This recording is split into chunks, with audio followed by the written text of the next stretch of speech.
जबकि मोदी जी को अपशब्द बोला एक से एक बड़ा।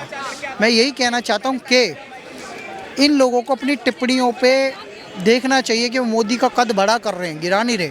मोदी ने तो कहा है जितना कीचड़ उछालोगे कमल उतना खिलेगा, और ये कमल वो दिन आएगा, वो दिन आएगा जो कांग्रेस के बोले कह रहे हैं कि मोदी तेरी कब्र खुदेगी, तो हमने राहुल की और सोनिया की कब्र बना के अपना जो हमारे परिवार के जो लोग मरते नहीं है अपने खेत में दफनाते हैं, उन्हें हम कोने पर दफनाएंगे और ऐसी जगह दफनाएंगे जहां 5-5 जूता डेली पूरी ऐसी जगह पे चौराहे पे जो 5-5 जूता डेली मारे जाएं। सर, पवन खेड़ा जी ने जिस तरीके से मोदी जी के पिताजी को लेकर जो टिप्पणी करी, क्या कैसे देखते हैं आप उनको? मैं यही कहना चाहता हूँ कि किसी के माताजी पिताजी के लिए कोई अशोभनीय टिप्पणी नहीं होनी चाहिए। मोदी जी को मौत का सौदागर बोला, कांग्रेस आज तक गुजरात में वापसी नहीं कर पाई मैडम। मणिशंकर अय्यर ने मोदी जी को बोला मोदी यहाँ के चाय बेच सकता है, वो चाय वाला है। तो यहीं तालकटोरा स्टेडियम में कांग्रेस अधिवेशन चल रहा था, कांग्रेस का सुपड़ा साफ हो गया।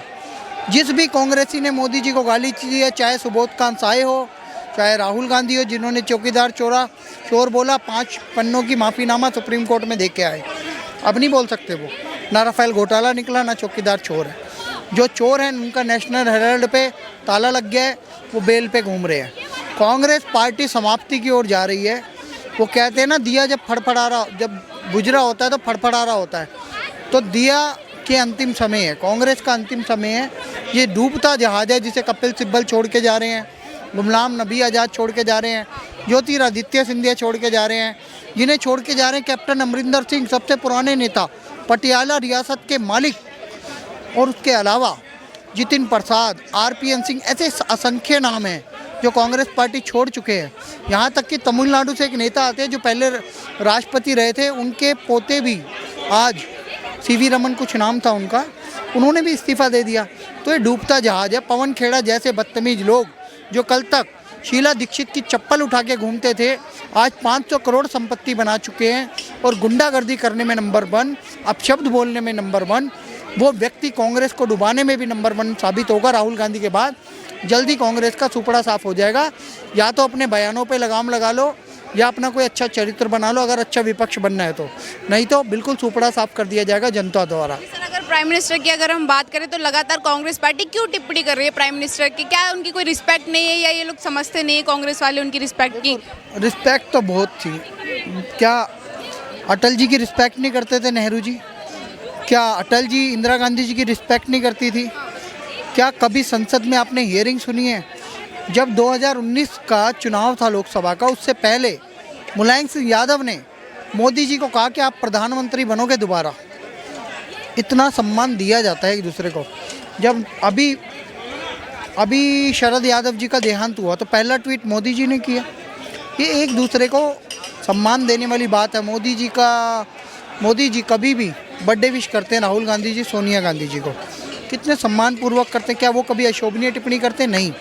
ये खुद गर्त में जा रहे हैं, इनके नेता इन्हें डुबो रहे हैं और उनको पदोन्नति कर दी जाती है, सम्मान दिया जाता है। दिग्विजय सिंह को सम्मान देते आए यहाँ तक के लोग, जबकि मोदी जी को अपशब्द बोला एक से एक बड़ा।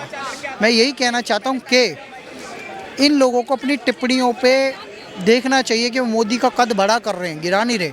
मोदी ने तो कहा है जितना कीचड़ उछालोगे कमल उतना खिलेगा, और ये कमल खिलाने की ही बात है। मोदी जी को जितनी गाली दोगे मोदी जी का कद भी उतना बढ़ेगा और बीजेपी की सीटें भी उतनी बढ़ेगी, और पूर्ण बहुमत से 400 से ज़्यादा सीटें लेके बीजेपी फिर से लोकसभा की चुनाव जीतेगी और पूर्ण बहुमत की सरकार बनाएगी।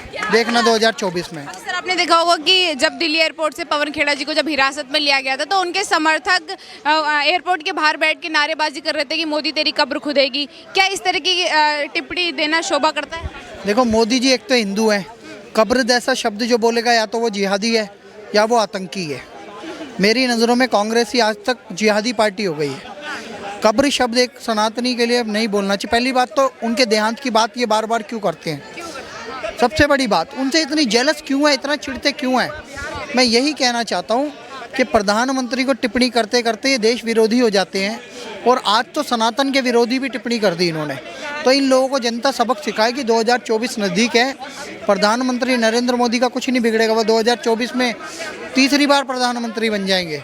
उन्हें ना कोई आज तक हरा पाया, ना गुजरात में ना दिल्ली में कोई हरा पाएगा, और फिर से पूर्ण बहुमत से वो जीतेंगे और इन लोगों के मुंह पे तमाचा होगा। अच्छा सर, इतना सब कुछ बोलने के बावजूद भी पवन खेड़ा जी ऐसे बोलते हैं कि इस देश में फ्रीडम ऑफ स्पीच खत्म हो चुकी है, बोलने की आज़ादी नहीं है, लोकतंत्र नहीं है, देश तानाशाही की ओर जा रहा है। इतना सब कुछ बोलने के बावजूद मैं तो ये कहता हूँ, तानाशाही किसे कहते हो आप? हिटलर को? तानाशाही किसे कहते हो? मैं तो इंदिरा गांधी को कहता हूँ।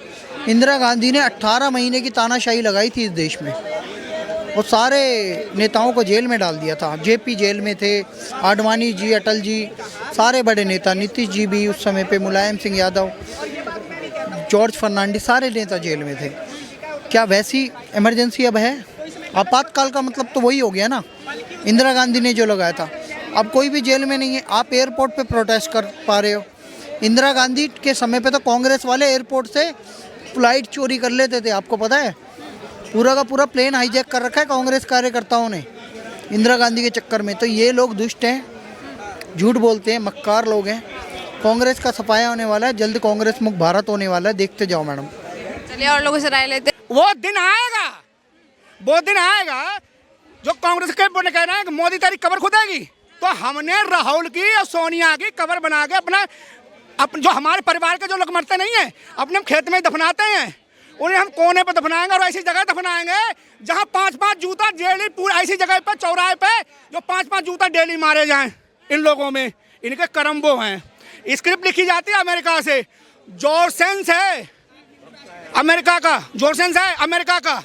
तो सोन पवन खेड़ा तेरी तो कोई औकात नहीं है। 140 करोड़ की जनता मोदी के साथ है। अगर तू मोदी का, उसकी माँ का अपमान करेगा, उसके बाप का अपमान करेगा, जनता तुझे जूते से मारेगी। 9 नंबर जूता हमेशा पहनता हूँ, आज मैं पहन के आया हूँ कपड़े इसका, और हम लेदर का पहनता हूँ। बहुत लंबी खटा के मारता है वो, और जहाँ पर भी मिल गया। और मैडम ये बहुत दिन जल्दी आएंगे जो कांग्रेस वालों पे जूतों की बौछार होगी, सिद्धू पे पड़ी गया बहुत जल्दी। हमें इससे मतलब नहीं है, प्रधानमंत्री से बैर करो।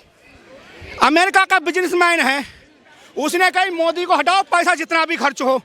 राजीव गांधी के फाउंडेशन में आ गया, मोदी ने बैठा ली जांच। अब सोनिया गांधी पहुंच गई गंगाराम में एडमिट, वो बताएंगी नहीं कहां से पैसा आया। अगर हम बात करें प्राइम मिनिस्टर के बारे में जो टिप्पणी करना, वो लगातार कांग्रेस पार्टी की तरफ से क्यों देखने को मिलती है?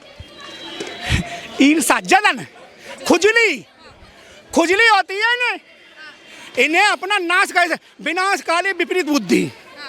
मोदी नहीं कहते हैं, मोदी कहते हैं हमें 1-2 किलो 5 किलो 7 किलो गाली डेली हम खाते हैं। मोदी गाली देते हैं, मोदी को गाली देते हैं, मोदी को वोट मिलते हैं। जनता मोदी के साथ है। इन्होंने क्या करा, लाल बहादुर शास्त्री मरवा दिए, इंदिरा गांधी प्रधानमंत्री बन गई। इंदिरा गांधी, राजीव गांधी, इंदिरा गांधी मरवा दी।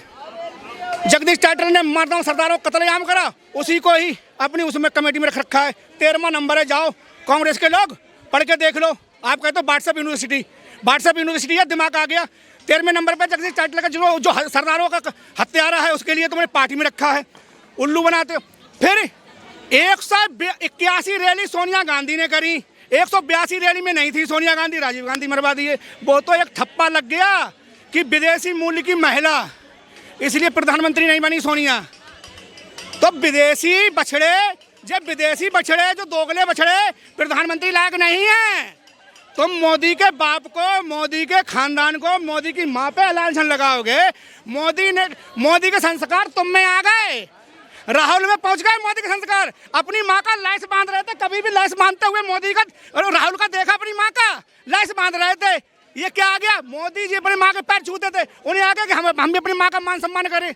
तो सुनिए, तुम जैसे चलोगे, तुम जिसको बदनाम करोगे। हमें ये बता दो, धीरू अंबानी, व्हाट्सएप यूनिवर्सिटी से हूँ, धीरू अंबानी का और इंदिरा गांधी का रिश्ता क्या है? राजीव गांधी अडानी का रिश्ता क्या है? फोटो है हम पे, कल आ जाएगा, फोटो दिखाऊंगा, पूरी माला पहन के आऊंगा विद प्रूफ से। टिप्पणियों की मैं बात करूँ तो लगातार इतनी टिप्पणी करने के बाद फिर भी वो कहते हैं कि इस देश में फ्रीडम ऑफ स्पीच खत्म हो चुकी है, देश तानाशाह की ओर बढ़ रहा है। किसका फ्रीडम ऑफ स्पीच देश में खत्म हो? नानी से, उन कुत्तों से, उन हिजड़ों से, उन भड़ुओं से ये पूछा जाए 2014 में 5 मार्च के लिए आचार संहिता से कुछ चंद घंटे पहले तुमने 123 संपत्ति वक्फ बोर्ड को दे दी और धर्म नहीं थे क्या? गंदी राजनीति तुम कर रहे हो, गाली सुनने के क्रम तुम कर रहे हो। तुम एक नेता तुम्हारा मोदी को गाली देगा, 100 करोड़ जनता तुमको गाली देगी, ये बात क्लियर है। 100 करोड़ जनता तुमको गाली देगी और इसी हिसाब से गाली देगी जैसे एक युवा दे रहा है गाली किसी का माँ बाप का। मैं तो कभी राजीव गांधी को गाली नहीं देता हूँ। ये सब करके 2024 का इलेक्शन जीत पाएंगे वो लोग? राहुल गांधी, राहुल पप्पू इटालियन बछड़ा, राहुल पप्पू इटालियन बछड़ा। पहले ये तो बताए अपना सरनेम क्यों नहीं लगाता है? खान। राहुल गांधी खानदान कहाँ से आया गांधी का, हमें बताओ ना मैडम। पत्रकार महोदय एक बात बता दो, नहीं शांति से बता दो, ये राहुल गांधी सरनेम कहाँ से आया, कैसे आया, हमें बता दो ना। नहीं मालूम है, नहीं बताओगे क्योंकि अब बस हंसने लगे। अगर कोई सच्चाई पूछ ले तो तुम हंसने लगे। तो पत्रकार महोदय, सरनेम, जो सरनेम चेंज कर दे वो देश क्या चलाएगा? जिन्होंने 20,000 करोड़ की संपत्ति अपनी कर ली है इटली में, इनका रुको 24 में जो जीरो, 24 में जो जीरो, 24 में जो जीरो